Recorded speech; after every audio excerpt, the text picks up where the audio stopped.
The European continent has been home to many different peoples throughout human history, with the first inhabitants forming tribes during prehistory. The merging of tribes from different regions of Europe gave rise to many peoples who shared genetic ties, languages, and a common culture, with many religious and social similarities. These tribes had many distinct names, but ancient Greco-Roman authors referred to them as Celts. In today's video, I will talk about the Celts, a warrior people with a rich culture, some of whose leaders challenged the powerful Roman army. The origin of the Celts dates back to the last ice age, originating from the tribes of hunters and gatherers who spread across Europe after the melting of the ice sheet. Among the most well-known peoples who shared the Celtic culture, we can mention the Gauls, Britons, Belgians, and the ancient Irish. The Britons were the Celtic tribes that migrated to Great Britain, where present-day England, Scotland, and Wales are located. The Gauls and Belgians, on the other hand, were the Celtic peoples who lived in the region known as Gaul, which today includes France, Belgium, and parts of Italy. Celtic culture began to develop around 800 BC, with the establishment of new trade routes between the tribes and other European peoples, such as the Greeks, who referred to the Celts as the Keltoi and maintained an active trade relationship with them. Celtic trade networks were incredibly extensive, with silk fabrics from China found in some Celtic noble tombs. During the Iron Age, the Celts expanded their territories, and in 400 BC, they invaded southern Europe, where present-day Switzerland is located. By 390 BC, they invaded the Italian peninsula and sacked Rome. This left a lasting mark in history and on Roman pride, which from that point on, developed a great hatred for the peoples they referred to as barbarians. At the time when Rome began its campaigns to conquer new territories, there were about 44 Celtic tribes spread across Europe, each with its own peculiarities in lifestyle and combat. The Celts developed a style of alphabet known as Ogham, the alphabet of trees. The origin of the alphabet is uncertain, but it is suspected to have come from Great Britain.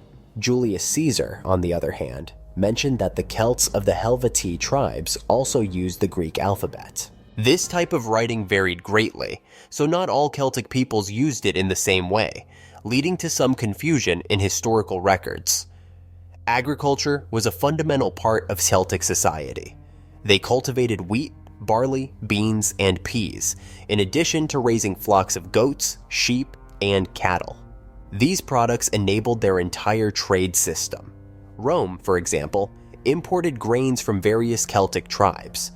The art style developed by the Celts is incredibly rich and complex, with influences from various peoples, such as the Greeks and Etruscans, but still maintaining its own characteristics. Using geometric designs and spiral figures, the Celts created beautiful images of animals and sacred objects. This type of art is called Celtic knotwork and would later influence medieval art.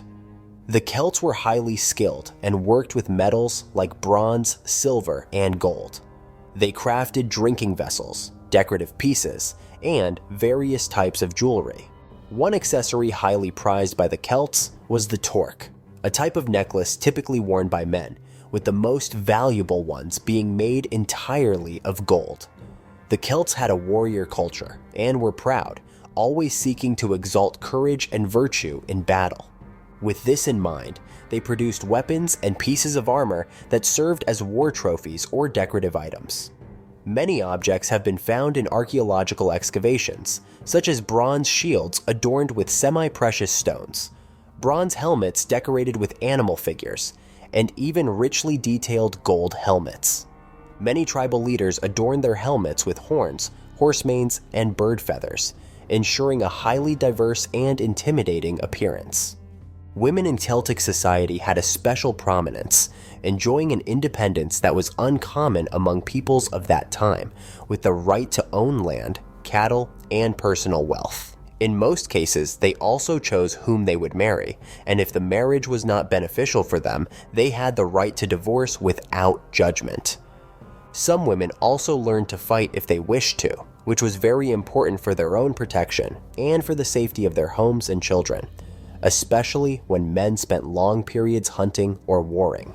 It was also not uncommon for women to directly participate in war, particularly when their entire clan or village was in danger. One woman who stood out among all these Celtic warriors was Boudica from the Iceni tribe, who lived in Britain. After the death of her husband in battle against the Romans, Boudica and her daughters were taken prisoner, raped, and humiliated by the Romans. She swore revenge, and, gathering other Celtic tribes, she devastated 2 Roman colonies, killing all their citizens. One of these colonies was Londinium, where the city of London is today. On the eve of battles, the Celts used to paint their hair white and make blue paintings and tattoos on their bodies. These paintings could represent animals or sacred spirits, and were also a way to invoke strength and courage during the fight. The Celts often used war chariots during battles, typically with one warrior driving the vehicle and another throwing javelins. The chariots were so valued that many nobles were buried with their wheels or even the complete vehicle. Other types of warriors fought completely naked, charging into combat with great fury, terrifying the enemy by showing that they did not need protection to fight.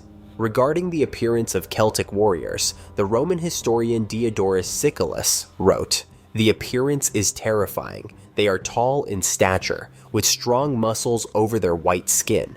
They have blonde hair, but it is not natural blonde. They bleach it and comb it back. The Celts look like wooden demons, with their thick and messy hair like horse manes." The oldest city in France is Marseille, and during the Iron Age, it was inhabited by a Greek colony. Many Celts visited Marseille to learn philosophy and to read and write from the Greeks. In their religion, the Celts believed in a wide variety of gods and spiritual beings, like most other religions.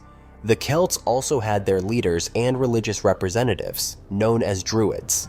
The mysterious Druids formed a caste of priests, and their exact role in Celtic society is still a topic of debate among scholars, with some historians viewing them as spiritual advisors rather than cult leaders.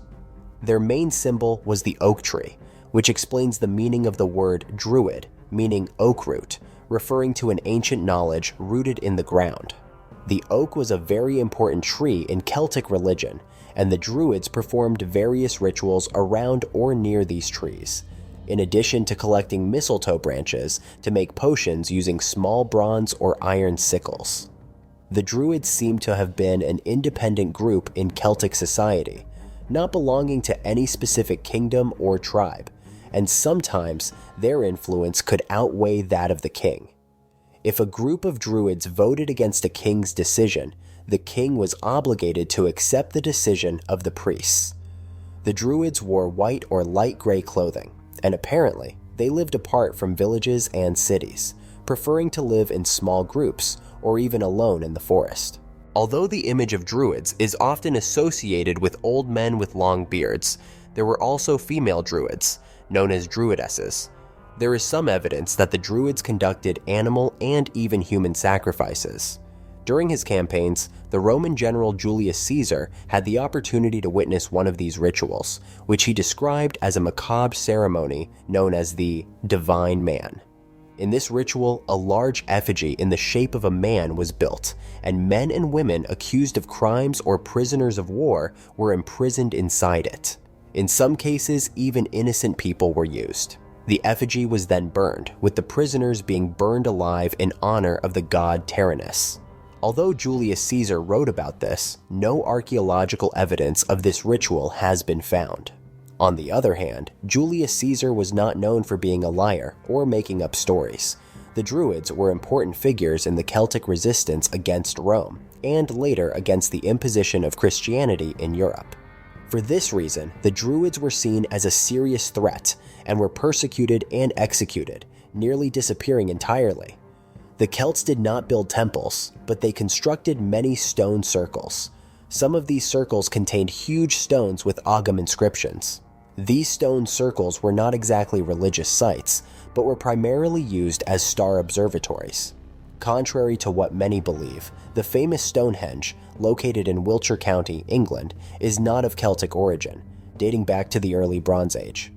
However, it may have served as a model for the Celts to create their stone circles, and it is known that the Druids conducted meetings and rituals at Stonehenge. Unfortunately, much of Celtic culture has been lost over time. Their music, poetry, and religious practices have reached us in a fragmented way. However, the most turbulent period of the Celtic people is well recorded in history, the period when the Celts fought against Rome. The Celts were a warrior people with an ancestral heritage, viewing war as an essential activity in their lives. Many tribes had feuds and disputes among themselves, and it was not uncommon to engage in bloody battles to determine who was right or wrong. Some of these conflicts were so old that many tribes fought over events that had occurred generations earlier. This combative and impulsive characteristic of the Celts was their greatest strength, and, unfortunately for them, their greatest weakness. The Celts did not typically leave written records of their own history, and much of what we know about them comes from Greek and Roman accounts.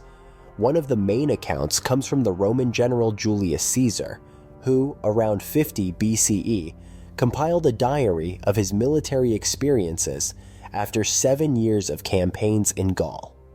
The diary written by Caesar was titled Commentarii de Bello Gallico, which can be translated as Commentaries on the Gallic War, and was written in Latin. Julius Caesar sought to annex the territories of Gaul into Roman rule, thereby elevating his own social status in Rome. However, Gaul was a vast and wild land, with no roads or bridges, and was filled with hostile Celtic tribes. Among the main tribes were the Aeduans, the Allobroges, the Andes, the Belgae, and many others, forming a network of numerous tribes composed of fierce warriors. The Romans were always very attentive to the military and political weaknesses of other peoples. Caesar knew how to take advantage of the instability between the tribes and began his campaign by allying himself with the Aeduans. The Aeduans lived in the region of Burgundy, present-day France, and felt threatened by the Helvetii and Arverni tribes. The Helvetii, along with the Boii and Tulingi tribes, had begun a large migration, leaving Switzerland and attacking villages belonging to the Aeduans. When Caesar offered his legions to help contain the Helvetii, the Aeduan leader Mihorben was very pleased and accepted the Roman aid without much opposition. The ensuing battle became known as the Battle of Bibracte. Even though the Romans were outnumbered, their tactical superiority and disciplined formations allowed them to repel the Celts, who attacked with ruthless fury. In the end, the Roman army, positioned on higher ground, managed to overpower the Celts. By sending cavalry to circle around the battle, they attacked the Celts' rear, where their supplies were stored, forcing them to surrender. After the battle, many Celts were spared and released, on the condition that they return to their lands near the Rhine River, where they were to defend the borders against the invading Germanic tribes. Sometime later, Caesar and his legions helped to repel the Germanic forces. With this, the Romans achieved what they sought: free access to the Gallic territory. Mihorben, the king of the Aeduans, added around 3,000 Celtic cavalrymen to the Roman army, boosting the strength and confidence of Julius Caesar's legions. Many battles were fought in the 6 years that followed, and some tribes followed the example of the Aeduans, allying with the Roman army. These tribes were always enticed with promises of wealth and trade with Rome, while also taking the opportunity to eliminate enemy tribes and settle old blood feuds. Despite their bravery in battle, the Celts did not form a disciplined army. Their warriors fought individually, relying on their strength, agility, and savagery to attack their enemies. As the previous tactics were not working, the Celts resorted to guerrilla warfare, attacking the Roman legions by surprise during their marches or at night. Nevertheless, the Roman advance was relentless. It took some time for the kings of the remaining tribes to realize what was happening. Soon, promises turned into threats. The Celts found themselves trapped in a web of their own ambitions. Around 53 BC, the Belgian Celts from the Eburones tribe rebelled against Rome's demands, as the Romans needed to feed their legions and wanted the Eburones harvest. The king of the Eburones was Ambiorix. He incited his warriors to raise their weapons against the oppressors, leading the so-called revolt of Ambiorix. To quell the rebellion, Caesar sent commanders Quintus Titurius Sabinus and Lucius Aurunculeius Cotta to lead the 14th Gemina Legion, a detachment of about 7,500 men. However, to the Romans' surprise, the Belgian Celts had recruited an astonishing number of warriors. While the exact number is unknown, it is speculated that there were about 4 Celts for every Roman soldier. The Romans were ambushed during their march in a region known as Boudica, with Ambiorix's forces attacking from 2 different directions. The result was a massacre. Almost all Roman soldiers were killed, including the 2 commanders sent by Caesar. This event became known as the Massacre of Boudica. The few survivors of the massacre reported the terror they witnessed, and Julius Caesar wrote in his diary that of all the Gauls, the Belgians were the bravest. The revolt came to an end with Caesar's arrival and his 50,000 soldiers. Almost all the Celtic Belgian tribes were massacred, with their villages and crops plundered and burned.